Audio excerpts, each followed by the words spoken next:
तो अगर आप अपने डाटा फाइल को हाईली कंप्रेस करना चाहते हैं तो इस वीडियो कंप्लीट वॉच करें, और अगर अभी तक आपने हमारा चैनल सब्सक्राइब नहीं किया है तो सब्सक्राइब कर लें।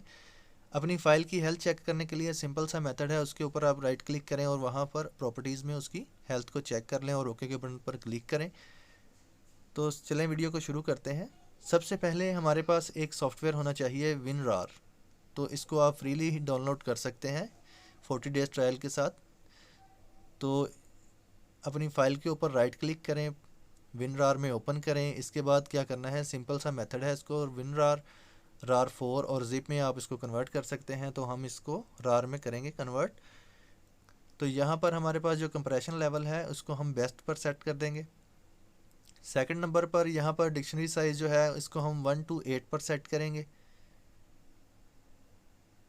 1 to 8 पर सेट करने के बाद अगर हम अपने राइट साइड पर देखें तो हमारे पास काफ़ी सारे बॉक्स हैं। इनमें से हमने क्रिएट सॉलिड आर्काई के ऊपर चेक करना है, यानी कि इसके ऊपर क्लिक करना है और ओके के बटन पर क्लिक करना है। जैसे ही हम इसके ऊपर क्लिक करेंगे तो हमारी जो फ़ाइल है वो हाईली कंप्रेस होना शुरू हो जाएगी, और हम इसके बाद अपनी फ़ाइल का साइज़ भी देखेंगे तो 50% तक हमारी जो फ़ाइल है वो कंप्रेस हो जाएगी। हमारी फ़ाइल जो है वो कंप्रेस यानी कि हाईली कंप्रेस हो चुकी है। हम इसकी प्रॉपर्टीज़ में आएंगे और यहाँ पर इसका साइज़ चेक करेंगे तो हमें 50% कंप्रेशन लेवल जो है वो यहाँ पर प्रोवाइड किया जा रहा है WinRAR में। तो आप इसको यूज़ कर सकते हैं।